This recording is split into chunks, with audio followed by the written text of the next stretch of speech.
What up, Long Beach? It's Tyler. And Mike. And welcome back to your home for local sports. This Moore League basketball video is brought to you by Naples Rib Company. Long Beach Poly Jackrabbits have won a lot recently in the Ron Palmer Pavilion, but when Compton and Long Beach together, you know you in trouble. Jackrabbits have that long Moore League winning streak to the test. Head coach Shelton Diggs has to get his boys ready, but he's got some experienced guards. Chris Sullivan, KJ Fagan, and Cameron Morrell, these guys are all back from last year's team. They've had a hand in that league streak, so let's tip this thing off. They do not want to let the crown go so easily. Poly came out gunning.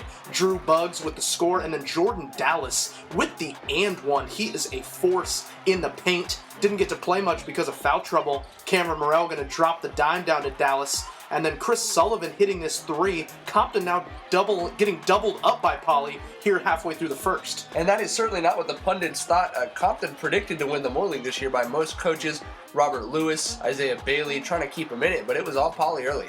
That was definitely their first quarter. KJ with the cookies. Not enough bunnies for the dunk, but that's okay. You still get the 2 points. Crowd getting behind the Jackrabbits here. Hashtag let KJ dunk. A pair of three-pointers by Cam Morrell. Poly, really kind of putting them on Compton right now. That is not, again, that's not what we expected. The Tarbabes were on their tar heels in that first quarter. Off of another seal, Sullivan with the bang out. He put the capper on a great first 8 minutes for Poly. They're up 12 after that first quarter, but give Compton credit. They found their footing in the second quarter. Kyron Cartwright with a pair of buckets. The LMU-bound senior point guard is explosive in that open court, and that's where Compton wants to be. And then Zeno Lake on the offensive boards. That's Compton's game. They needed more of those. Poly was able to keep their distance thanks to some and ones from Sullivan and Cameron Morrell. Grown man move. He's tough to deal with. Yeah, that is a strong move to the basket. Tarbabes getting some momentum before the break. Back-to-back dimes from Bailey to Isaiah Sweeney and Tremel Prickett.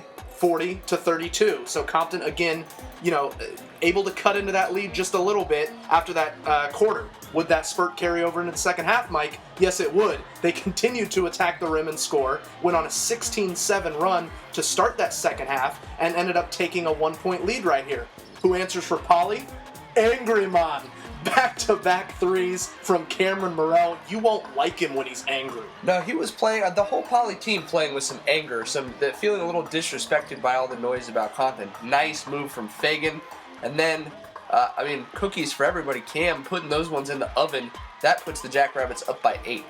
But right before the end of the third, a huge three here from Isaiah Sweeney is going to cut it down to a 5-point game. So after that, Compton ends up winning the quarter. They cut it down to a 2-possession game to go to the fourth. And again, they get easy buckets, use their athleticism, slashing to the tin.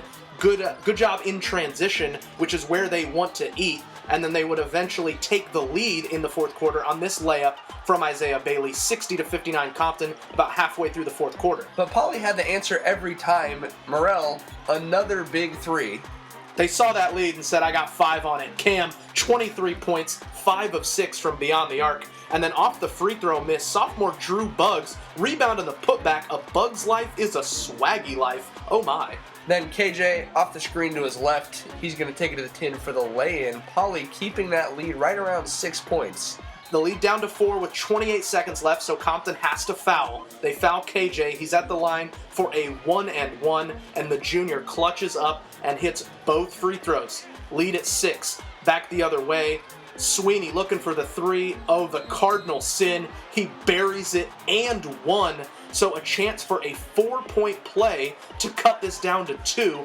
Big opportunity for Sweeney. Big mistake by the Rabbits. Stunned silence from the Poly fans after they hits the free throw. So Sweeney had 20 to lead Compton. That brings him within 2 with 13.3 left. They foul Fagan once again with 11.3 to play. Another 1-and-1, but he clutches up and hits both. The junior showing his leadership from the lead guard spot. He had no doubt that he was going to knock down those free throws. 4-point game. Cartwright hits the floater. Timeout Compton. So they stop the clock here. It's pretty simple, right? 2.8 seconds left. All Poly has to do is inbound the ball. They probably don't even need to hit the free throws. But Sully inbounds to Morrell. His momentum carries him out of bounds. That took 1.9 seconds off the clock, which means Compton ball down 2 with 0.9 seconds left. The suspense is figuratively killing me. Yes, it is, Mike. Let's flash it back. Poly against Milliken in the Moore League opener. 2-point game, 1.6 to play. Mark Thomas at the line. misses the free throw on purpose. Thomas Pua almost puts it in. So you got a situation under a second left. Compton looking for something similar at that basket. Inbounds pass to Robert Lewis. He puts it up. Oh, he barely cannot put it in. Poly survives. The Moore League winning streak goes to 54. Your final, Jackrabbits 70, Tarbabes 68. Head coach Shelton Diggs relieved and happy after that win. This Moore League boys basketball season is too much, Mike. Yeah, that makes it the 9th longest league winning streak in CIF Southern Section history, and you cannot say that these Jackrabbits did not earn it. I cannot believe we're not even done with the first round of league play. It's turning up real fast. You got to stay with us the rest of the season. Who knows what's coming next?